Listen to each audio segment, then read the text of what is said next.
جس ذات نے اپنی قدرت سے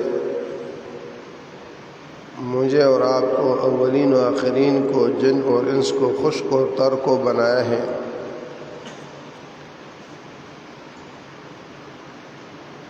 ساری کی ساری مخلوقات اللہ کی ہیں اور ان سب کے اندر اللہ جل شانہ کا حکم کار فرما ہے۔ کوئی پتا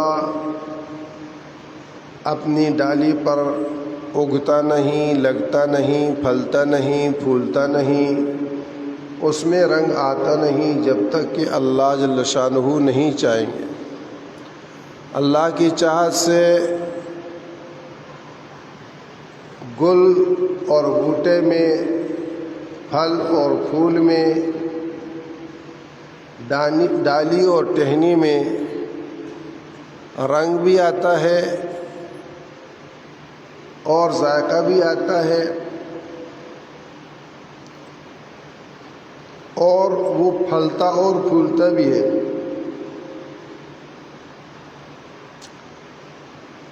کسی پھل کی مٹھاس وہ اس کی اپنی ذاتی نہیں، اللہ کے حکم سے ہے، اور کسی پھول کی رنگینی اور اس کی خوشبو اس کی ذاتی نہیں، اللہ کا امر ہے۔ زمین ایک ہے، اس زمین سے مختلف رنگوں کو نکالنے والا اللہ ہے۔ اس زمین کا بنانے والا اللہ ہے، اس زمین کے اندر نقشے جو پھیلے ہیں یہ بھی بنانے والا اللہ ہے۔ افلا ينظرون،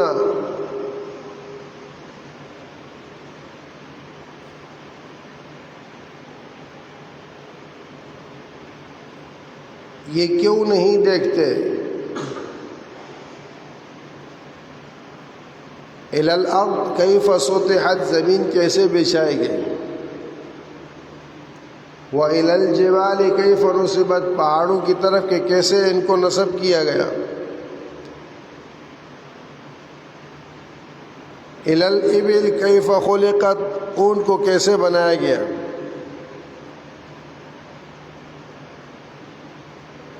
اونٹ کا بننا، زمین کا بچھنا، پہاڑوں کا ان پر قائم ہونا،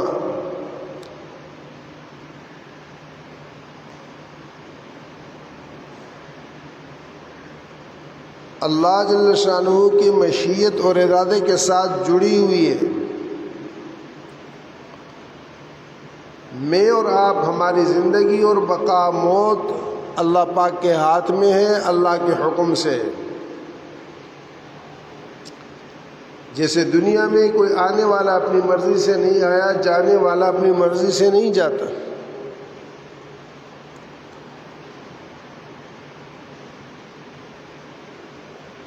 دنیا میں آنے سے پہلے بھی 100% اللہ جل شانہ کی مشیت اس میں چل رہی تھی، اس کا اپنا بھی عمل دخل نہیں تھا،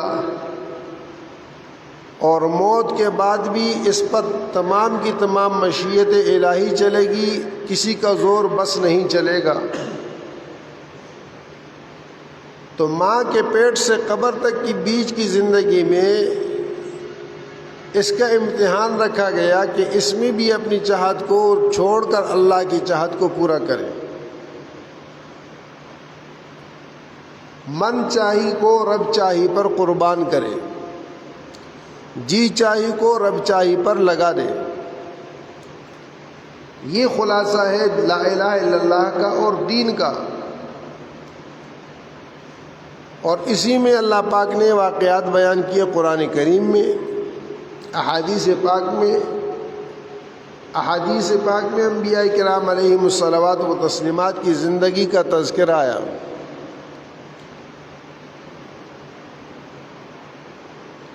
انبیاء کرام علیہم الصلوات و تسلیمات میں اللہ نے سب کو جداگانہ رنگ دیا ہے۔ ان میں ابراہیم خلیل اللہ صلوات اللہ علیہ وسلم کا رنگ سب سے نرالا اور انوکھا، اور اللہ جل شانہ نے اس امت اور ملت کو ملت ابراہیمی قرار دیا۔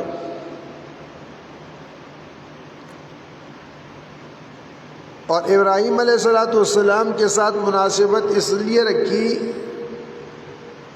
کہ سب سے زیادہ امتحان اللہ پاک نے ابراہیم علیہ السلام کا لیا ہے۔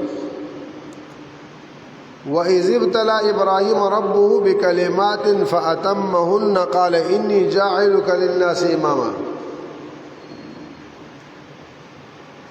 ابن عباس رضی اللہ تعالیٰ عنہ فرماتے ہیں امور فطرت کے علاوہ بھی بہت ساری چیزوں میں اللہ پاک نے ابراہیم علیہ السلام کا امتحان لیا۔ بکلمات سے مراد وہ امور تھے جن میں اللہ پاک نے ابراہیم علیہ السلام کا امتحان لیا۔ بعض نے ان کو امور عشرہ قرار دیا ہے اور بعض نے اس سے زیادہ قرار دیا ہے، لیکن اس کا تعین کوئی نہیں ہے کہ ہر قدم پر اگر دیکھا جائے تو ابراہیم علیہ السلام کا امتحان ہوا۔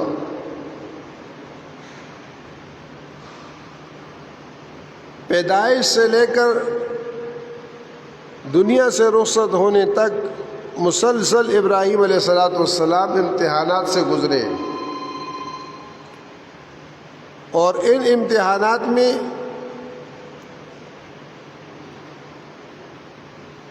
ابراہیم علیہ السلام کو اپنے باپ کو چھوڑنا پڑا، اپنی قوم کو چھوڑنا پڑا، اپنے وطن کو چھوڑنا پڑا، اپنی ازواج کو چھوڑنا پڑا، اپنی اولاد کو نہ صرف چھوڑنا پڑا بلکہ اللہ کے حکم سے ان کے ذبح کرنے تک کو اللہ پاک نے جو حکم دیا اس کے لیے بھی تیار ہوئے۔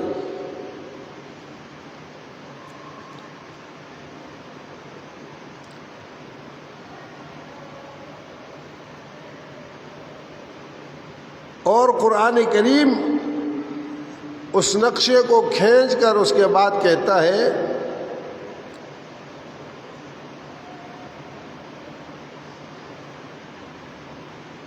کہ ابراہیم قد صدقت الرؤیا،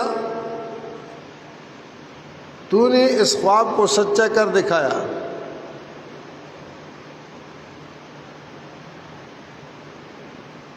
اور ہماری نظروں میں تو کامیاب اور کامران ہو گیا۔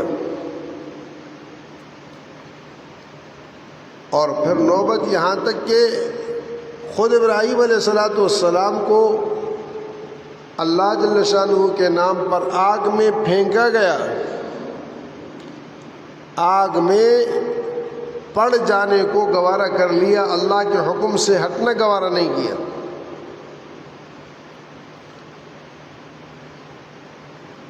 دودھ پیتے بچے اور ماں کو جنگل اور بیابان میں چھوڑ کر اللہ کے حکم سے چلے گئے، اور ایک رتی برابر بھی دل پر میل نہیں آئی، ایک ذرہ برابر بھی دل پر خیال نہیں گزرا کہ کیا ہوگا۔ اس بنا پر اللہ پاک فرماتے ہیں وَإِذِ ابْتَلَىٰ إِبْرَاهِيمَ رَبُّهُ بِكَلِمَاتٍ فَأَتَمَّهُنَّ، جب اللہ پاک نے ابراہیم علیہ السلام کا امتحان لیا، بکلمات چند امور میں چند چیزوں سے، فَأَتَمَّهُنَّ، ابراہیم علیہ السلام نے ان امتحانوں کو کامیابی سے پورا کیا۔ اس پر اللہ نے انعام عطا فرمایا، قال انی جاعلک للناس اماما، اے ابراہیم اس امتحان کی کامیابی پر ہم آپ کو انسانیت کا امام بناتے ہیں۔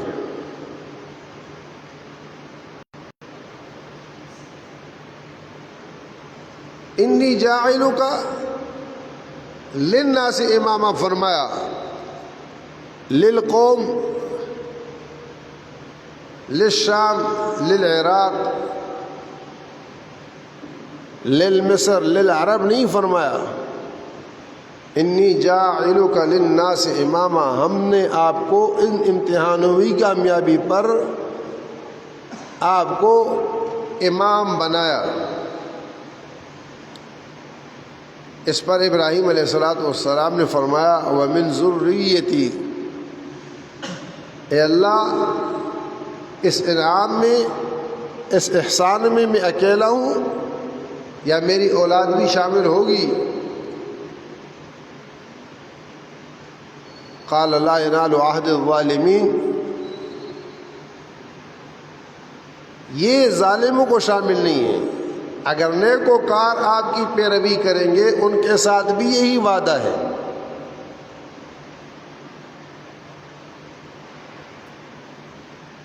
ابراہیم علیہ السلام کا منصب اور مقام اونچا تھا، جس کی بنا پر یہود کہتے تھے کہ ہم ابراہیمی، اور مشرکین مکہ کہتے ہیں ہم ابراہیمی، ہم ان کی اولاد ہیں، اور نصارہ کہتے تھے کہ ہم ابراہیمی ہیں۔ ہر فرد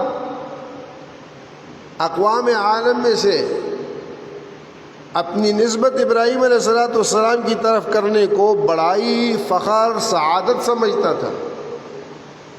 اللہ جل شانہ نے قرآن پاک میں اس کا جواب دیا، ما کان ابراہیم یہودیا ولا نصرانیا ولکن کان حنیفا مسلما وما کان من المشرکین ان اولی الناس بابراہیم للذین اتبعوہ وہذا النبی والذین آمنوا معہ۔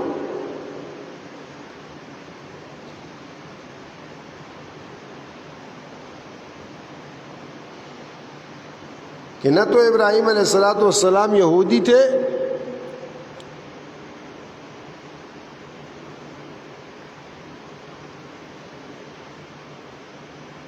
ولا نصرانین، اور نہ ابراہیم علیہ السلام عیسائی تھے، ولیکن کان حنیفا مسلما، وہ تو سیدھے سیدھے سچے مسلمان تھے، وما کان من المشرکین، اور ابراہیم علیہ السلام مشرک بھی نہیں تھے۔ جو مشرک کہیں کہ ابراہیمی ہیں، عیسائی کہیں کہ ابراہیمی، یہودی کہیں کہ ہم ابراہیمی، نہ ابراہیم علیہ السلام کا یہودیوں سے تعلق، نہ عیسائیوں سے تعلق، نہ مشرکین سے تعلق۔ ان اولی الناس بابراہیم للذین اتبعوہ، حقدار ابراہیم علیہ السلام کا یا ابراہیمی کہلانے کا کون ہے؟ ھذا النبی، یہ نبی ہیں، اور جو ابراہیم علیہ السلام کی صحیح پیروی کرنے والے ہیں، للذین اتبعوہ وھذا النبی، جو ابراہیم علیہ السلام کے پیروکار ہیں، اور یہ نبی امی ابراہیمی ہیں، اور جو اس پیغمبر پر ایمان لایا وہ ابراہیمی ہے۔ اور دوسری جگہ پر اللہ پاک نے صراحت اور وضاحت کے ساتھ فرمایا وَجَاهِدُوا فِي اللَّهِ حَقَّ جِهَادِهِ، اللہ کی راہ میں اللہ کے لیے کوشش کرو جیسے کہ کوشش کرنے کا حق ہے۔ هُوَ اجْتَبَاكُمْ، اس اللہ نے تمہیں چنا ہے۔ وَمَا جَعَلَ عَلَيْكُمْ فِي الدِّينِ مِنْ حَرَجٍ، اور اس اللہ نے تم پر دین میں کوئی تنگی نہیں رکھی۔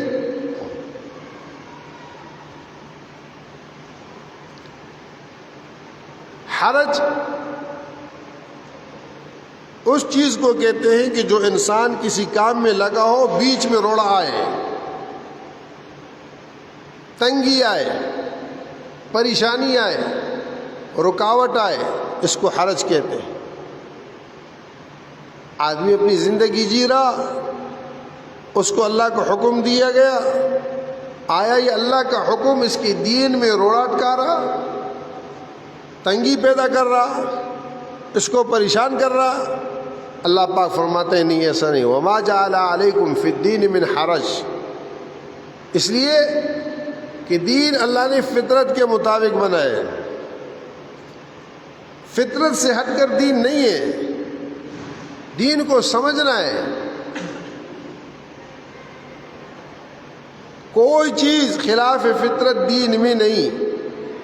اللہ نے جو سانچہ انسان کا بنایا ہے، دین اسی کے مطابق اللہ نے اتارا ہے. اب مخلوقات بہت ہیں، گدھا بھی مخلوق ہے، گھوڑا بھی مخلوق ہے، شیر بھی مخلوق ہے، چیتا، گیدڑ، یہ سب مخلوق ہیں. کوا بھی ہے، چیل بھی ہے، گدھ بھی ہے، بندر بھی ہے، شیر، ہاتھی بھی ہیں. مخلوقات بکھری ہوئی ہیں.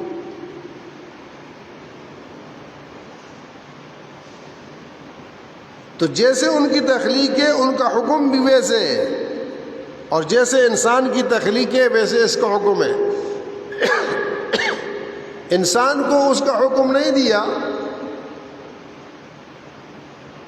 جو بھینس کو دیا ہے، جو گائے کو دیا ہے، بیل کو دیا ہے، گدھے کو دیا ہے، گھوڑے کو دیا ہے. ان کو بھی احکامات ملے اور وہ احکامات کے تابع چلتے ہیں. یہ میں نہیں، قرآن کہتا ہے. اللہ پاک نے انسان کو گھوڑے کا حکم نہیں دیا کہ تم گھوڑا بن جاؤ، گدھے کا حکم نہیں دیا کہ تم گدھے بن جاؤ. گدھے والا کام کرو، گھوڑے والا کام کرو، ہاتھی والا کام کرو، بندر والا کام کرو، گیدڑ والا اور شیر والا کام کرو. اور نہ جو انسان کو حکم دیا ان کو وہ حکم دیا. اب شیر کو جو حکم ہے وہ یہ حکم نہیں ہے کہ وہ نماز پڑھے. ہاتھی کو نماز کا حکم نہیں دیا.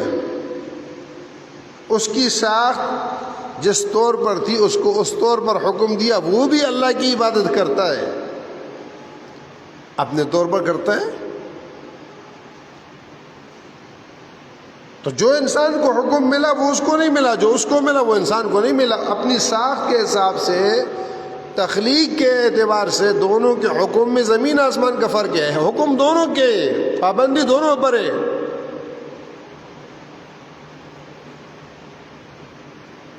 اور وہ جانور اپنے حکم میں ایک رتی برابر فرق نہیں لاتا. انسان یہ ہیلے تراشتا ہے، بہانے ڈھونڈتا ہے. اس کو اللہ نے لقد خلقنا الانسان فی احسن تقویم، سانچوں میں سب سے خوبصورت سانچے میں بنایا. اور یہ کوشش کرتا ہے کہ میں گدھا بن جاؤں، یہ کوشش کرتا ہے میں کتا بن جاؤں، یہ کوشش کرتا ہے میں گھوڑا بن جاؤں. اس کو انسان ہونا پسند نہیں ہے. یہ کہتے ہیں انسان کو جو حکم ملا ہے وہ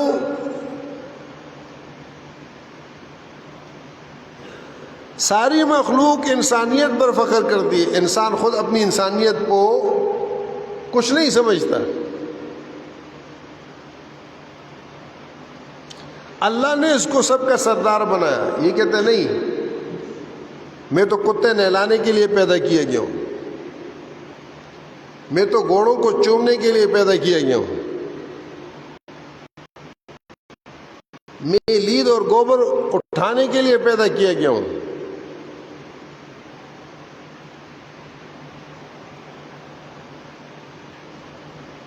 جبکہ حقیقت میں اللہ نے فرشتوں کو اس انسان کا تابع بنایا اور جنات کو اللہ پاک نے انسانوں کے تابع بنایا. انسان کو سب پر فوقیت، عظمت عطا کی، بلندی اور رتبہ بخشا. میرے محترم دوستوں، میرے عزیز بھائیوں، یہ رتبہ اور مقام اور مرتبہ انسان کو جو دیا گیا ہے وہ ان احکامات کی بنا پر دیا گیا ہے جو حیثیت انسان اس کو دی.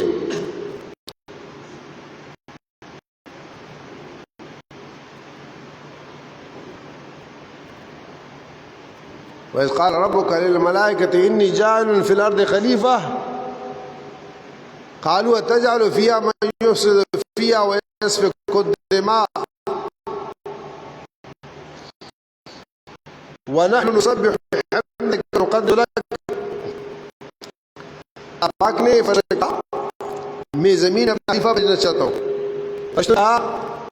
أَتَجْعَلُ فِيهَا مَن يُفْسِدُ فِيهَا، اے اللہ زمین میں ان کو بھیجے گا جو فساد کریں گے. وَيَسْفِكُ الدِّمَاءَ، خون بہائیں گے. وَنَحْنُ نُسَبِّحُ بِحَمْدِكَ وَنُقَدِّسُ لَكَ، تسبیح تحمید تقدیس ہم آپ کی کر رہے ہیں، عبادت ہم بجا لا رہے ہیں. قال انی اعلم ما لا تعلمون، میں جانتا ہوں جو تم نہیں جانتے.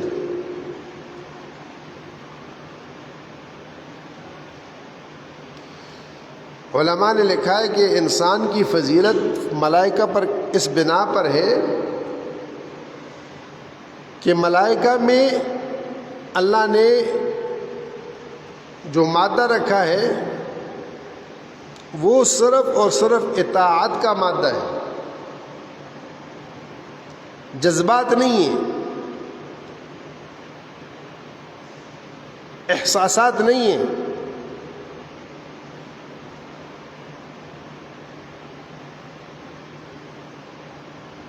ان کے لیے اختیار نہیں ہے. وَيَفْعَلُونَ مَا يُؤْمَرُونَ، بس کار بند ہیں جس کا حکم ہے اس میں لگے ہوئے ہیں.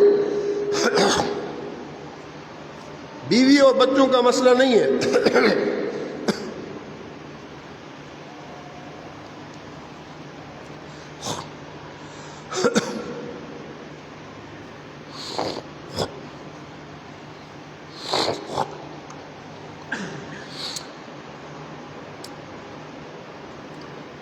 شر اور خیر کا مادہ نہیں ہے، محبت اور نفرت کا مادہ نہیں ہے، احساس ہی نہیں. تو اللہ رب العزت نے ان سے فرمایا انی اعلم ما لا تعلمون، میں جانتا ہوں جو تم نہیں جانتے.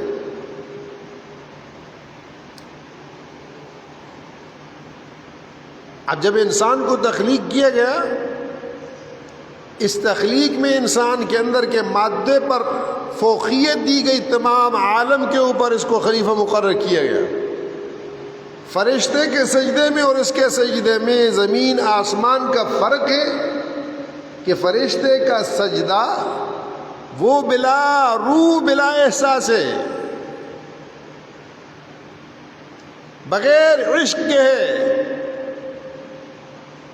بغیر جذبات کے سجدہ ہے. جب سے پیدا کیا سجدہ ہے، سجدہ سجدے سجدے میں جو کیفیت ہے، لذت ہے، وہ اس کو نہیں حاصل. ستون کھڑا ہے،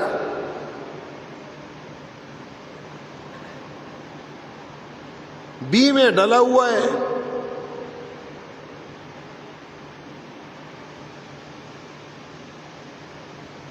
اس میں احساس نہیں، جذبات نہیں. اور انسان کو اللہ پاک نے جو اوامر دیے، حکم دیا سجدے کا، اس سجدے کے اندر انسان کے جذبات شامل ہیں، احساسات شامل ہیں، کیفیات شامل ہیں. رکاوٹوں کو چھوڑ کر آنا شامل ہے، قربانی شامل ہے. جبرائیل علیہ السلام حکم پورا کر رہے تو پیچھے سے بچے نے نہیں پکڑا کہ ابا کہاں جا رہا ہے، اور بیوی کی آواز نہیں آ رہی کہ تم وہ 7 ٹماٹر لے کے آنا. جھگڑے کا مسئلہ نہیں ہے کہ فلاں بچے نے فلاں کو مار دیا، جلدی کراؤ. سارے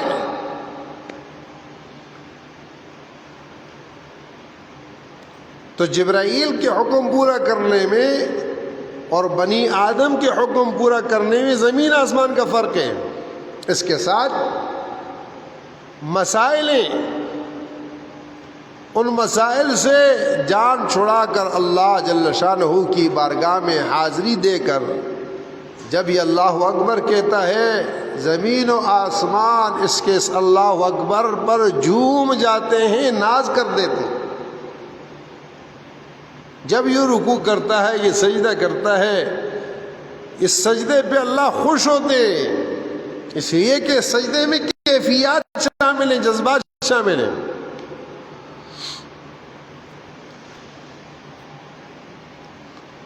ابراہیم علیہ السلام کی عادت تھی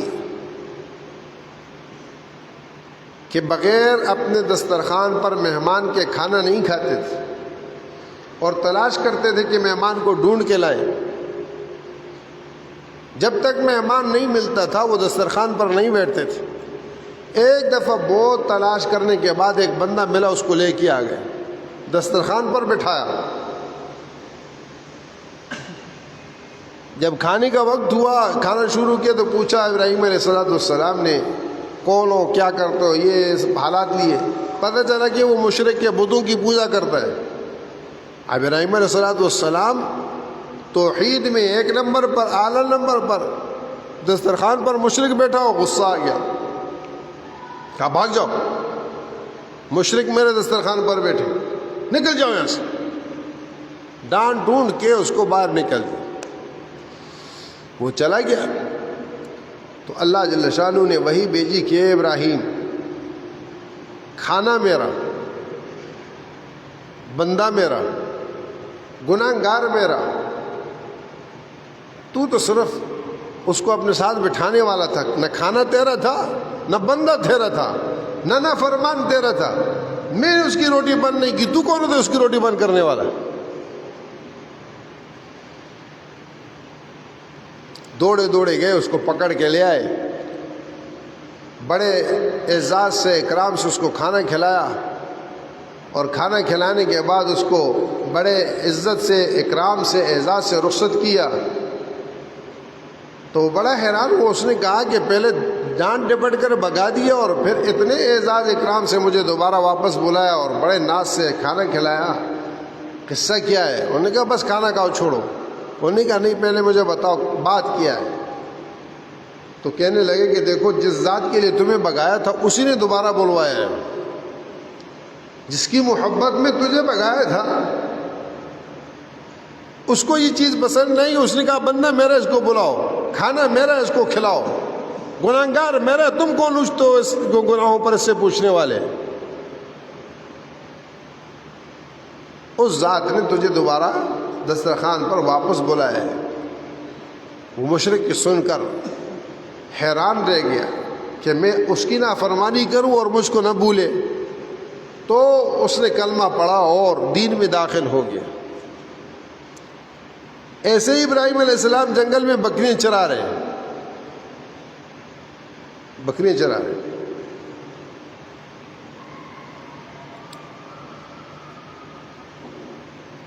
یا موسیٰ علیہ السلام تھے، موسیٰ علیہ السلام دیکھا جائے، موسیٰ علیہ السلام تھے یا ابراہیم علیہ السلام تھے، دونوں میں سے ابھی ذہن میں نہیں ہے، میرا ذہن اس وقت خالی ہے۔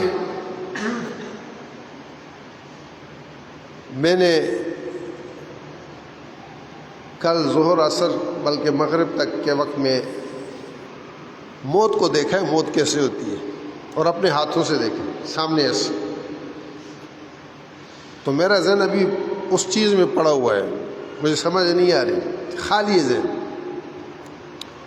موت بڑی عجیب چیز ہے، حالانکہ صاحب ایمان آدمی کی موت بڑی موت کی، لیکن موت ہے، جیسی بھی ہو موت ہے، ہلا دیتی ہے آدمی کو۔ تو بہرحال جنگل میں تھے تو ایک چرواہا وہ ٹیک لگائے ہوئے اور بڑے وجد میں کہہ رہا کہ میرے اللہ، تو میرے پاس ہوتا، میں تیرا سر دھوتا، میں تجھے نہلاتا، میں تیری جوئیں نکالتا، میں تیرے کپڑے دھوتا، میں تیری ٹانگیں دباتا، میں تجھے اپنی بکریوں کا دودھ پلاتا، تیری خدمت کرتا۔ وجد میں اپنے مزے میں وہ کہہ رہا، جیسے اس کی سمجھ تھی، اس کی پوچھ تھی، اس کے حساب سے وہ اپنے اللہ سے باتیں کر رہا۔ تو پیغمبر وقت ابراہیم علیہ السلام یا موسیٰ علیہ السلام نے سنا تو آئے غصے. ابراہیم علیہ السلام تھے آئے اور غصے ہو گئے اور ڈانٹا کہ تم اللہ کے ساتھ کیا وہ کر رہے ہو, اللہ ان چیزوں سے پاک ہے, مبرہ ہے, یہ تو تم کافر ہو گئے, یہ ہو گئے. وہ ڈانٹا, غصے ہو گئے. وہ بیچارہ رونے لگ گیا, سر پیٹنے لگ گیا. اللہ پاک نے وہی بھیجی کہ اے خلیل, ہم نے تمہیں لوگوں کو اپنے سے قریب کرنے کے لیے بھیجا, تم ہم سے لوگوں کو دور کر رہے ہو. وہ میری محبت میں مجھ سے راز و نیاز کر رہا تھا, جتنی اس کی سمجھ تھی اس حساب سے وہ کہہ رہا تھا, تم نے اس کو مجھ سے دور کر دیا. جاؤ اس سے معافی مانگو. تو ابراہیم علیہ السلام اس کے پاس گئے اور اس سے معافی مانگی. وہ حیران رہ گیا. اس پر اس نے کہا کہ دیکھو اللہ پاک تو ان چیزوں سے مبرہ ہے, لیکن تم جس انداز میں کہہ رہے تھے, بات سمجھانے کے لیے میں کہہ رہا ہوں کہ عبدیت کے سجدے, رکوع, نماز, اوامر کے پورا کرنے اور فرشتوں کے پورا کرنے میں زمین آسمان کا فرق ہے. فرشتہ پورا کر رہا ہے, وہ یفعلون ما یؤمرون, پلر کھڑا ہے, بس اس کے لیے کھڑا ہونا ہے, بس اس کا جذبہ نہیں ہے, اس کی کیفیت نہیں ہے, اس کا احساس نہیں ہے. اور ابن آدم سجدہ کرتا ہے, سجدے کے اندر اس کی پوری قوت ہے, پورا جذبہ ہے, پورا شوق ہے. ہاں اگر یہ نہیں, میں صرف یہ ہے کہ جی نماز کا وقت ہو گیا, وضو بنایا, اس کو یہ پتہ نہیں ہے کہ ہے کیا, اوپر نیچے ہو گیا, یہ اور اس پلر میں کوئی فرق نہیں. یہ بھی بلا روح سجدہ ہے. سجدہ تو وہ سجدہ ہے جس سجدے سے یہ انسان ہل جائے, جس سجدے سے اس کی دل کی کیفیت بدل جائے, اس کے دماغ کی کیفیت بدل جائے, اس کے احساسات بدل جائیں. سجدے سے سر اٹھائے, یہ ہلکا پھلکا ہو جائے. رسول کریم صلی اللہ علیہ وسلم نے فرمایا ارحنا یا بلال, نماز کا وقت ہوتا تو حضور صلی اللہ علیہ وسلم حضرت بلال رضی اللہ عنہ سے کہتے ارحنا یا بلال, اے بلال ہمیں راحت پہنچاؤ, ہمیں سکون پہنچاؤ. ارحنا یا بلال, اذان دو گے اور ہم نماز کے لیے آئیں گے اور نماز قائم کریں گے, ہمیں راحت ملے گی. قرۃ عینی فی الصلاۃ, میرے آقا کا ارشاد ہے میری آنکھوں کی ٹھنڈک نماز میں ہے.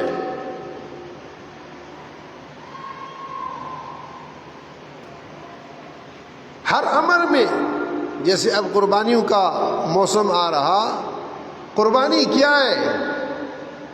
قربانی اپنے باطن کے جذبات کے اظہار کا ذریعہ ہے, گوشت نہیں ہے. لن ینال اللہ لحومها ولا دماؤها ولکن ینالہ التقوی منکم. قربانی تمہارے باطنی جذبات کا اللہ تک پہنچنا ہے, قربانی تمہارے اندر کی کیفیات کا اللہ تک پہنچنا ہے. تو نماز بھی ایسی ہو, تلاوت بھی ایسی ہو, دعا بھی ایسی ہو, ذکر بھی ایسا ہو, زکوٰۃ ادا کرتے وقت بھی یہ کیفیت ہو. ہر امر میں باطن کے اعتبار سے جذبہ ہو, میرے اللہ کا حکم ہے, اس پر وہ خوش ہوگا. اگر میں وہ کل بچوں سے کہہ رہا تھا, بیت شریف کے بزرگوں میں سے مولانا عبد الکریم بیت شریف والے بڑے بزرگ گزرے ہیں, اللہ والے, بہت انتہائی درجے کے بزرگ تھے. تو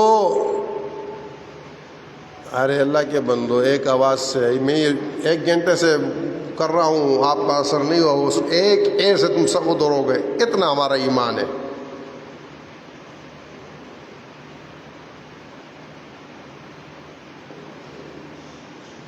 جس مجلس میں آپ بیٹھے ہو اس بات کی طرف تمہاری توجہ ایسی ہو, زمین پھٹے آسمان پھٹے, آپ کو احساس ہی نہ ہو. یہ ہوتا ہے توجہ. یہ تھوڑی ہے کہ باہر کسی نے پسکے ماری اور تم سب نے ادھر دیکھنا شروع کر دیا کون ہے. تو عبد الکریم بیر شریف والے اللہ ان کو جنت نصیب فرمائے، بہت اونچے درجے کے اللہ والے تھے، بہت اللہ والے. کسی مجلس میں بیٹھے تھے، کسی جگہ پر بیٹھے تھے اور ہاتھ میں ایک کارڈ تھا، اس کو بڑے غور سے دیکھ رہے تھے. تو یہ مجلسوں میں شیطان بھی ہوتے ہیں. تو پاس میں ایک بیٹھنے والے شیطان قسم کے آدمی نے کہا کہ حضرت آپ کیا اس کارڈ کو بڑے غور سے دیکھ رہے ہیں، چھوڑو یہ جو کارڈ پھر رہے ہیں ان کو دیکھو. کوئی تقریب تھی تو اس میں وہ لڑکیاں وڑکیاں پھر رہی تھیں، یہ جو کارڈ پھر رہے ہیں ان کو دیکھو، آپ اس ایک کارڈ کو دیکھ رہے ہو. حضرت نے بہت پیارا جواب دیا. میں نے کل اپنے دورہ حدیث والوں سے یا وہ مشکات والوں سے بات کی اور مجھے بڑا مزہ آیا، اس میں بہت مزہ آیا. حضرت نے بہت پیارا جواب دیا، حضرت نے بہت خوبصورت جواب دیا، دل کو لگنے والا جواب دیا. حضرت نے فرمایا بھائی جس نے یہ کارڈ بنایا ہے اس نے لکھا ہے کہ اس کارڈ کو غور سے پڑھو، اس لیے میں اس کو غور سے پڑھ رہا ہوں. اور اس کارڈ کے بنانے والے نے کہا ان کو نہیں دیکھو. اس کارڈ کے بنانے والے نے کہا ہے کہ ان کو نہیں دیکھنا. اس کارڈ کے بنانے والا ہے کہ اس کو غور سے دیکھو، اس لیے میں اس کو غور سے دیکھ رہا ہوں. اس کارڈ کے بنانے والے نے کہا اس کو نہیں دیکھو. قل للمؤمنین یغضوا من ابصارهم ویحفظوا فروجهم. عمل میں لگنا کیا ہوتا ہے؟ اللہ کے حکم کی کسی بھی اس میں تعمیل اس جذبے کے ساتھ ہو کہ میرے اللہ کی چاہت یہ ہے. یہ اصل جذبہ ہے، یہ اصل کیفیت ہے. میں نماز کیوں ادا کر رہا ہوں، سجدہ کیوں ہے؟ میرے اللہ کی چاہت ہے، اللہ کی محبت میں آیا ہوں، اس محبت میں سجدہ ریز ہو رہا ہوں. جب یہ کیفیت ہوگی تو اس وقت انشاءاللہ پھر اللہ پاک لذت نصیب فرمائے. اللہ مجھے آپ کو سب کو نصیب فرمائے.